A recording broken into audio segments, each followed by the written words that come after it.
বিধানসভা নির্বাচনের আগে বিজেপির ঘোষিত পরিবর্তন যাত্রাকে কেন্দ্র করে উত্তপ্ত হয়ে উঠেছে বাঁকুড়ার ইন্দাসের রাজনৈতিক পরিবেশ।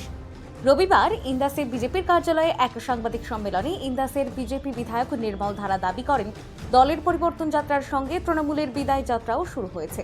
একই সঙ্গে তিনি রাজ্যের বর্তমান সরকারকে স্বৈরাচারী, নৈরাজ্যকারী, ধর্ষণকারী ও লুঠেরা সরকার বলে আক্রমণ করে জনগণকে এই সরকারকে বঙ্গোপসাগরে নিক্ষেপ করার আহ্বান জানান। উল্লেখ্য, আগামী 9 মার্চ বিজেপির পরিবর্তন যাত্রার রথ বিষ্ণুপুর মহকুমা এলাকায় পৌঁছানোর কথা রয়েছে। তার আগে থেকেই বিভিন্ন এলাকায় দলীয় পতাকা দিয়ে সাজানো হচ্ছে রাস্তা, চলছে শেষ মুহূর্তের প্রস্তুতি।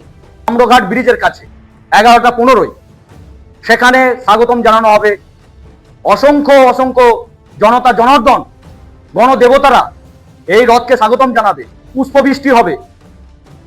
তারপর একটা বর্ণাঢ্য সভার মতো ওই যে ট্যাবলো, রথের যে ট্যাবলো গাড়ি, তার পেছনে প্রায় 300 গাড়ি থাকবে এবং অসংখ্য বাইক থাকবে। এই যে আমার ইন্দাস বিধানসভায় 10 তারিখ যে রথযাত্রা শুরু হচ্ছে এবং তৃণমূলের বিদায় যাত্রা তখন থেকেই শুরু হয়ে যাচ্ছে।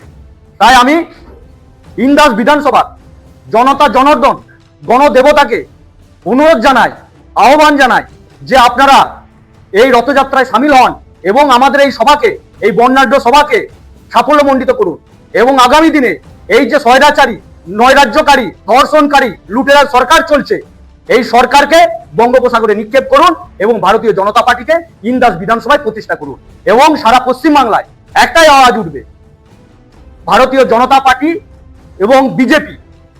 মানুষের মনের মধ্যে বিজেপি একটা আওয়াজ উঠবে এবং 2026-এর যে নির্বাচন, ভারতীয় জনতা পার্টি এই পশ্চিমবাংলায় প্রতিষ্ঠা লাভ করবে।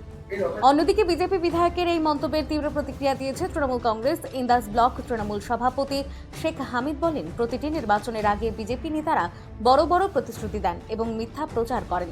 2021 এবং 2024 সালের মতোই 2026 সালেও মানুষই ঠিক করে দেবে কার বিসর্জন যাত্রা আর কার রথযাত্রা হবে। তবে গত 15 বছরের রাজ্যে ব্যাপক উন্নয়ন হয়েছে এবং সেই উন্নয়নের ভিত্তিতেই মানুষ জবাব দেবে। পাশাপাশি মুখ্যমন্ত্রী মমতা বন্দ্যোপাধ্যায়ের চতুর্থবার মুখ্যমন্ত্রী হওয়ার এখন শুধু সময়ের অপেক্ষা বলেও মন্তব্য করেন তিনি। বিজেপি তো অনেক কথা অনেকবারই বলে, যখনই নির্বাচনে আসে তখনই ওরা মিথ্যা প্রতিশ্রুতি আর বড় বড় বক্তব্যরা রাখে। 2021-এও বলেছিল 200 পার দিয়ে 70 আটকে গিয়েছিল। 2024-এ লোকসভা নির্বাচন, সেখানেও বলেছিল 400 পার, 240 আটকে গেছে। এবার তো 2026, কার বিসর্জন যাত্রা শুরু হয়েছে, কার রথযাত্রা শুরু হয়েছে সেটা সময় বলবে। তৃণমূল কংগ্রেস উন্নয়ন যাত্রা শুরু করেছে, দীর্ঘ 15 বছর ধরে উন্নয়ন গোটা পশ্চিমবাংলার মানুষের কাছে পৌঁছে দিয়েছে। তার জবাব মানুষ তার ভোট বাক্সে দেবে এবং মমতা বন্দ্যোপাধ্যায় শুধু সময়ের অপেক্ষা চতুর্থবারের জন্য মুখ্যমন্ত্রী হওয়া। এবং প্রতিবারই বলে, 24-এর নির্বাচনও বলেছিল 8টা 9টা তৃণমূল সিট পাবে, সেটা 29টা পেয়েছে। কি বললো সেটা তো এসে যায় না। ইন্দাস বিধানসভা 24-এর নিরীক্ষে আমরা জিতে আছি 9128 ভোটে এবং এবছরে 2026-এর ইন্দাস বিধানসভা নির্বাচনে ওকে 20,000 ভোটে হারাবে। আপনারা আজকে ডেট দিয়ে লিখে রাখুন, 20,000 ভোটে নির্মল কুমার ধারাকে যদি উনি টিকিট পান, ওনাকে হারাবো। বাঁকুড়া থেকে সুচিন্ত গোস্বামীর রিপোর্ট, বঙ্গলেখনী।